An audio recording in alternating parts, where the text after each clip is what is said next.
Alhamdulillah Rabbil alamin wa bihi nasta'inu ala umri dunya waddin wa ala alihi wa man tabi'ahum bi ihsanin ila yaumiddin. Subhanaka la ilma lana illa ma 'allamtana innaka antal alimul hakim.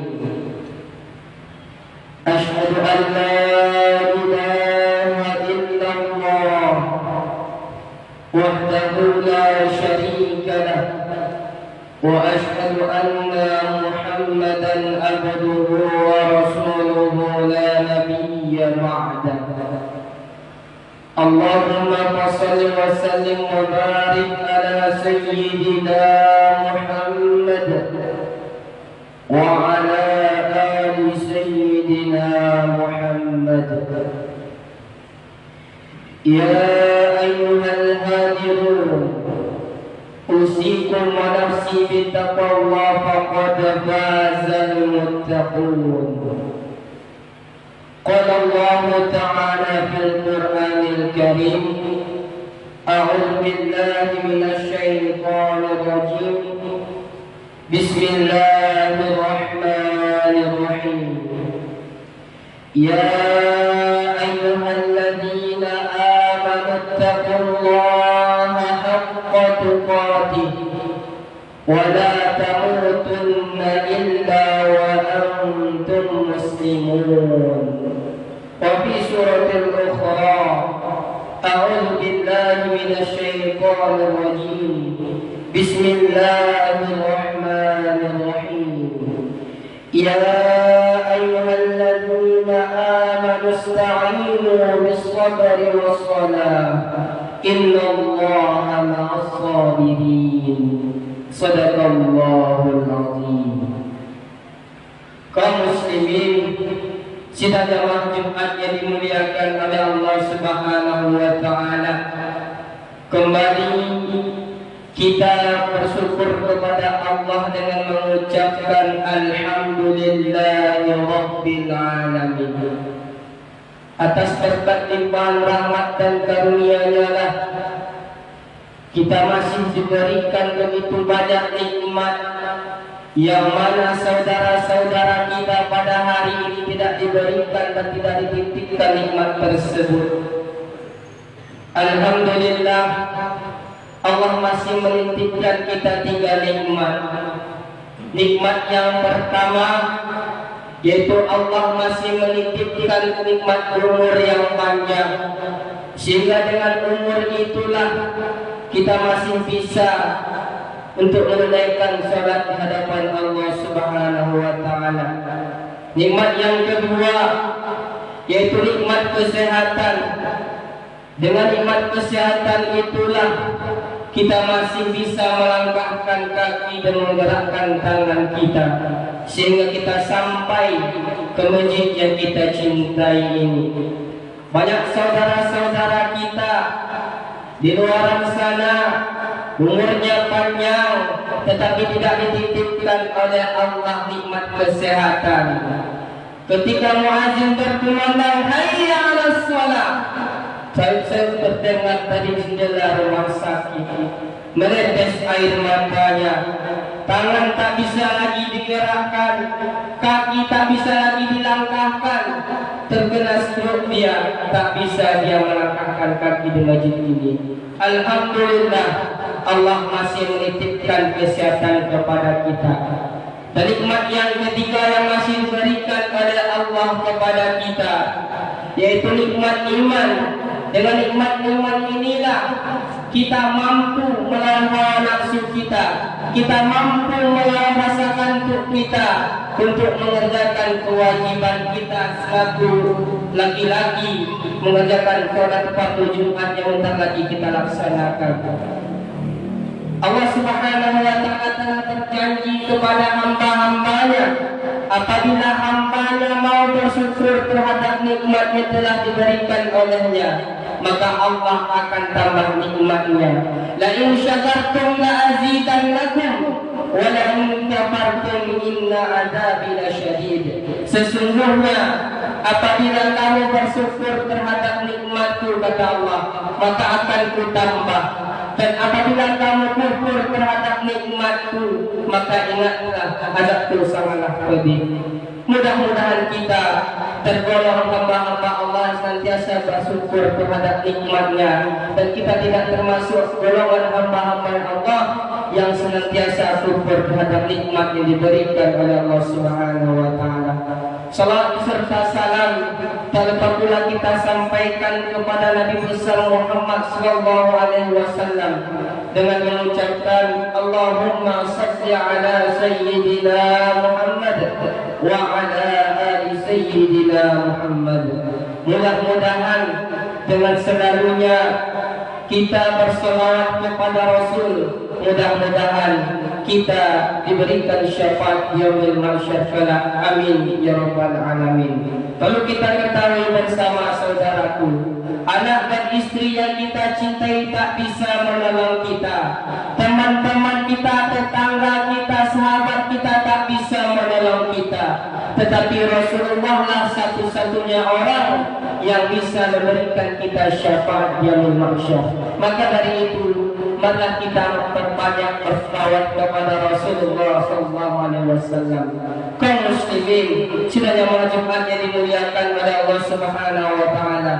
Kembali khatib mengajak kita semua, marilah kita senantiasa meningkatkan ketakwaan kita kepada Allah Subhanahu wa taala. Karena dengan ketakwaan inilah nantinya Allah akan memuliakan kita. Ketahuilah saudaraku sekalian, kalau kita ingin dimuliakan oleh manusia, kita harus memiliki rupa yang bagus, kita harus memiliki jabatan yang tinggi, kita harus memiliki banyak harta benda agar kita dimuliakan oleh manusia. Tetapi tidak dengan Allah. Allah tidak melihat jabatan yang kita punya, Allah tidak melihat bentuk rupa kita, Allah tak melihat harta benda yang kita punya. Mau kita seorang pejabat biasa ataupun rakyat biasa, mau kita seorang yang tampan ataupun yang tak biasa, mau kita seorang tampan ataupun manusia yang tampangnya biasa saja, mau kulit kita hitam ataupun kulit kita putih, kita sama di hadapan Allah Subhanahu wa taala. Yang membedakan kita adalah ketakwaan yang kita punya. Semakin tinggi ketakwaan yang kita punya, maka semakin dimuliakan oleh Allah Subhanahu wa taala. Inna akramakum indallahi atqakum, kata Allah. Sesungguhnya yang mulia di antara kamu di sisi Allah yaitu orang-orang yang paling bertakwa. Marilah kita tingkatkan ketakwaan kita kepada Allah dengan memperbanyak beribadah kepada Allah dan menjauhi segala larangan yang dilarang oleh Allah Subhanahu wa taala. Kaum muslimin, sidang jamaah Jumat yang dimuliakan oleh Allah Subhanahu wa taala. Dulu khutbah pada siang hari ini yaitu salat merupakan barometer amal ibadah kita. Kaum muslimin, sidang jamaah Jumat yang dimuliakan oleh Allah Subhanahu wa taala. Setelah kita mengucapkan dua kalimat syahadat, setelah kita mengakui adanya Allah satu-satunya Tuhan yang patut disembah dan Nabi Muhammad adalah Rasul terakhir yang diutus oleh Allah, maka kita selaku umat Islam, kita diwajibkan untuk mengerjakan sholat. Kaum muslimin, sidang jamaah Jumat yang dimuliakan oleh Allah Subhanahu wa taala. Banyak saudara kita zaman sekarang ini yang di KTP-nya dia mengaku Islam, tetapi ketika Allah memanggilnya dia tak mau datang menghadap Allah Subhanahu wa taala. Dia mengaku Islam tetapi dia tak sholat. Dia mengaku Islam tetapi dia sibuk dengan dunianya. 5 kali sehari semalam Allah memanggil kita untuk sholat. 5 kali semalam Allah memanggil kita untuk datang menemuinya. Dengan dikumandangkan oleh muazin, Allahu Akbar, Allahu Akbar. Apakah kita datang menghadap Allah Subhanahu wa taala itu? Saudaraku sekalian, jangankan karena kesibukan kita di dunia ini kita lalai terhadap perintah Allah. Jangan karena kesibukan kita di dunia kita tak mau bertemu menghadap Allah Subhanahu wa Ta'ala. Apa yang menyebabkan engkau sehingga engkau berani lalai terhadap perintah Allah? Apa yang menyebabkan kita sehingga kita lalai terhadap perintah salat? Karena rupa kita tak mau salat, karena ladang kita tak mau salat, karena pekerjaan kita tak mau salat. Apakah kita tidak takut terhadap perintah Allah? Kita mengaku diri kita Islam, tetapi kita tak mau menghadap Allah Subhanahu wa Ta'ala. Kaum muslimin, sidang wajib yang dimuliakan oleh Allah Subhanahu wa Ta'ala. Apa yang dijanjikan oleh dunia ini sehingga kita berani meninggalkan salat? Apa dijanjikan oleh usaha kita sehingga kita berani meninggalkan salat? Apa dijanjikan oleh anak dan istri kita sehingga kita berani meninggalkan salat? Tahukah kita saudaraku, apakah dosa yang paling besar? Apakah dosa zina? Apakah dosa membunuh saudaraku? Ingatlah saudaraku sekalian, dosa yang lebih besar itu bukanlah dosa zina. Dosa yang lebih besar itu bukanlah dosa membunuh saudara kita. Dosa yang besar itu adalah dosa orang-orang yang sengaja meninggalkan sholat. Na'udzubillah tsumma na'udzubillah min dzalik. Kaum muslimin, sidang yang Jumat yang dimuliakan oleh Allah Subhanahu wa Ta'ala. Kalau kita meninggalkan sholat, ketahuilah saudaraku, orang-orang yang meninggalkan sholat itu adalah kafir dia secara nyata. Apakah kita mau dianggap kafir? Apakah kita mau dibilang kafir saudaraku? Kalau memang kita tak mau dipanggil kafir, maka marilah kita tingkatkan kualitas salat kita di hadapan Allah Subhanahu wa Ta'ala. Ketahuilah saudaraku sekalian, amal ibadah yang akan pertama kali dihisab oleh Allah di hari akhir itu adalah amal salat kita. Baik salat kita, maka baik pula amal ibadah kita yang lain. Buruk salat kita, maka rugilah kita dengan amalan-amalan ibadah yang lain. Kaum muslimin, sidang jamaah Jumat yang dimuliakan oleh Allah Subhanahu wa Ta'ala, selagi masih diberikan oleh Allah kita kesehatan, selagi masih diberikan oleh Allah kita umur yang panjang, selagi masih diberikan oleh Allah kita waktu luang, mari kita tingkatkan kualitas salat kita kepada Allah Subhanahu wa Ta'ala. Jangan tunggu kita sudah berbaring di rumah sakit baru kita menyesal. Jangan tunggu kita sudah koma baru kita tahu apa gunanya sholat itu. Banyak orang zaman sekarang dia sholat, Ustaz, mengapa aku sholat 5 waktu rajin tetapi rezekiku segitu-segitu saja, sedangkan saudaraku yang tak pernah sholat hartanya banyak, kaya dia, mobilnya banyak. Wahai saudaraku sekalian, Allah menyuruh kita sholat bukan untuk kita kaya. Kalau kita ingin kaya, kita berusaha. Kalau kita ingin sukses dunia dan di akhirat, perbaikilah sholat kita. Kalau kita ingin dunia kita diperbaiki oleh Allah, kalau kita ingin urusan dunia kita diperbaiki oleh Allah, maka perbaikilah sholat kita. Kalau sholat kita sudah baik, maka urusan kita di dunia ini akan diperbaiki oleh Allah Subhanahu wa Ta'ala.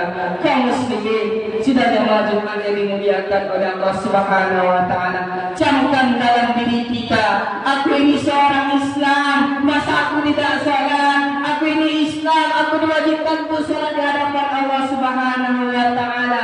Sholat itu ketika kita muda, ketika kita tua sudah biasa. Sholat itu dari muda hingga kita mati.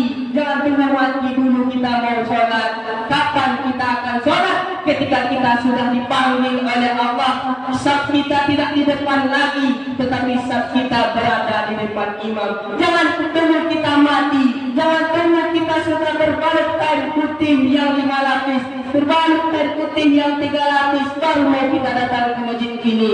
Jangan tunggu kita menyesal, oh mengapa dulu aku tak sholat, mengapa aku dulu tak mau sholat. Ya Allah, tanamkan dalam diri kita, marilah kita renungkan sejenak, apakah kita layak masuk surga? Kalau kita ingin mendapatkan surga, ya Allah, perbaikilah sholat kita. Kalau mau rezeki kita dipermudah oleh Allah, perbaiki sholat kita. Kalau mau jodoh kita didekatkan oleh Allah perbaiki salat kita. Karena kalau salat kita sudah baik, maka semua amal ibadah yang kita kerjakan akan menjadi baik. Waqtabiru ya ulil absar la'allakum turhamun.